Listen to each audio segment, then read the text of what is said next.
Hello students, आज हम एक बहुत इम्पोर्टेंट टॉपिक को पढ़ने वाले हैं, कंप्यूटर जनरेशंस, मतलब कंप्यूटर का निर्माण। ओके, सो कंप्यूटर समय के साथ कैसे बदलते गए और कैसे कैसे नए इम्प्रूवमेंट्स इसमें आए, ये सब हम देखने वाले हैं। एकदम इजी लैंग्वेज में आपको समझाने की कोशिश करूँगा। ओके, तो पहला है first generation 1940 to 1956. Okay, so basically computer technology has developed over many years. This development is divided into 5 generations based on the technology and components used in computers. तो पहला क्या है? First generation technology use vacuum tubes. These were the earliest computers. They were very large and use vacuum tubes for processing. Features इसके क्या है? Very big in size, took up entire rooms, very slow speed, produce a lot of heat, required heavy maintenance. और इसके cons के very expensive. Examples ENIAC, UNIVAC, EDVAC. सी पहला क्या है? First generation. Okay, first generation. तो सबसे पहले आते हैं पहली पीढ़ी के कंप्यूटर, जिन्हें हम फर्स्ट जनरेशन कहते हैं. ओके, सो इन कंप्यूटर्स में वैक्यूम ट्यूब्स का इस्तेमाल होता है.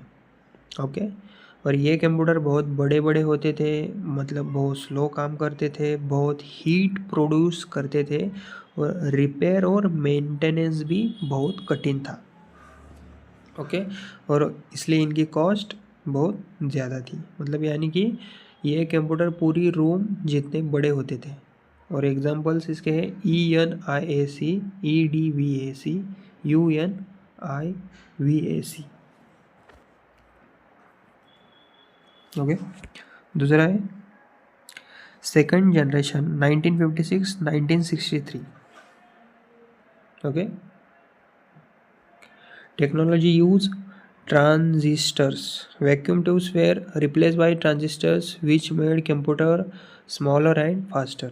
Features: smaller compared to first generation, then faster and more reliable, then less heat generation, cheaper than vacuum tube computers. Examples: IBM 1401, IBM 7090. Okay, see, अब आते हैं second generation पर. इस जनरेशन में वैक्यूम ट्यूब्स की जगह ट्रांजिस्टर्स आए थे. ट्रांजिस्टर्स ने कंप्यूटर्स को छोटा और तेज़ और रिलायबल बना दिया. Okay, transistors. और इसके फीचर क्या है? साइज़ में ये छोटा था, स्पीड इसकी ज़्यादा थी, हीट कम था, मेंटेनेंस आसान था, और पहले से सस्ते थे. और इस कंप्यूटर्स के एग्जांपल्स क्या है?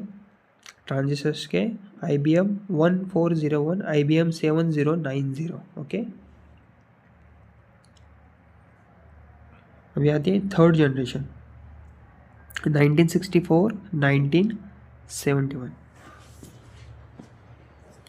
देखो, इसमें technology use integrated circuits, ICS. Multiple transistors were combine into a single chip called an IC, making computers much more powerful. इसके फीचर्स क्या है? Smaller and more efficient, increase speed, lower cost, better performance and reliability, more advance operating systems. और इसके examples क्या है? IBM 360 series, PDP-8.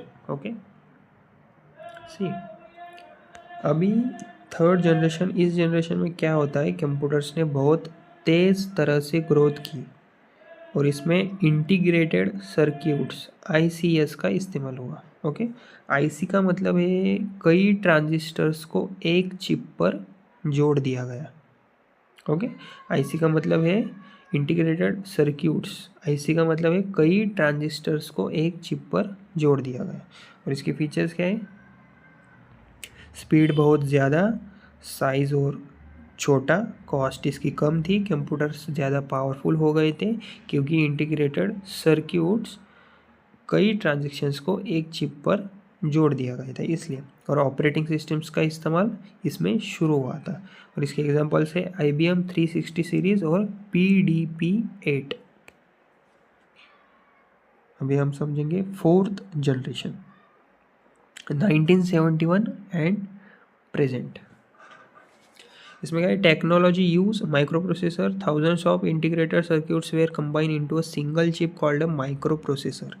इसके features क्या है, very high speed, very small in size, affordable and widely use. Personal computers PCs were introduce, use of GUI graphical user interface.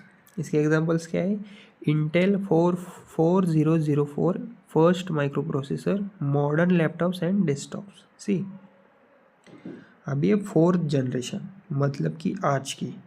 तो अब आते हैं मतलब कि जो आज भी हम यूज़ कर रहे हैं, ये वाली फोर्थ जनरेशन है। ओके, तो इसमें क्या आया, माइक्रो प्रोसेसर। माइक्रो प्रोसेस मतलब क्या, माइक्रो प्रोसेसर में हज़ारों ICS एक चिप पर लगा दिए गए। मतलब सोचो कितना ये पावरफुल हो गया, और इससे कंप्यूटर्स बहुत स्मॉल और पावरफुल बन गए। मतलब जो ज़्यादा जगह लेने की भी आदत नहीं है, ऐसे ऐसे अभी लैपटॉप से। तो इसके फीचर्स क्या है, बहुत हाई स्पीड, बहुत छोटे और पोर्टेबल, बहुत अफोर्डेबल। पर्सनल कंप्यूटर्स मतलब PCs लैपटॉप्स इसी जनरेशन में आए, और GUI बेस सिस्टम्स आए, मतलब ग्राफिकल यूज़र इंटरफेस। और इसके एग्जांपल्स है इंटेल 4004 और मॉडर्न लैपटॉप्स डेस्कटॉप मतलब अभी की। और अभी है फिफ्थ जनरेशन। ओके, इसमें क्या है, technology use artificial intelligence AI। This generation focuses on intelligent computers. Features के क्या है, AI based systems, machine learning, natural language processing, robotics, quantum computing, future, high performance and smart decision making.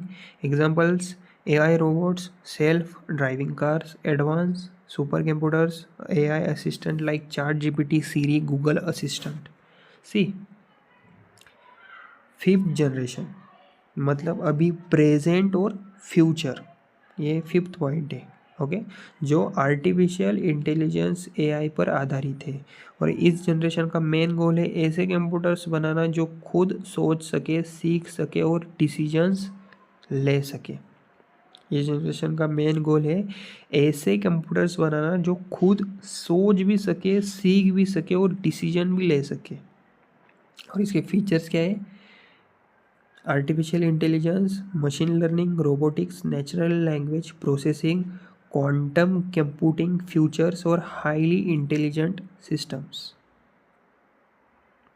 Okay, इसके examples है AI robots, self driving cars, super computers और AI assistants like ChatGPT, Siri, Google assistant. Okay, तो student हमने इसमें क्या सीखा, computer 5 अलग अलग जनरेशन से गुजरा है, वैक्यूम ट्यूबर से लेकर AI तक। ओके, तो इसकी समरी हम देखते हैं। फर्स्ट क्या आया, वैक्यूम ट्यूब्स, ये टेक्नोलॉजी यूज़ हुई थी और इसके मेन फीचर क्या थे, large, slow, heat expensive. Second आया ट्रांजिस्टर्स, जिसमें इसके फीचर क्या थे, small, faster, reliable. Then integrated circuits, ये थर्ड टेक्नोलॉजी। इसका फीचर्स क्या थे, cheaper, efficient, advance OS। Then fourth generation, और इसकी टेक्नोलॉजी यूज़ क्या थी इसमें, माइक्रो प्रोसेसर। और इसके मेन फीचर्स क्या थे, PCs high speed, portable. Then fifth generation मतलब अभी और फ्यूचर की, AI एंड ML।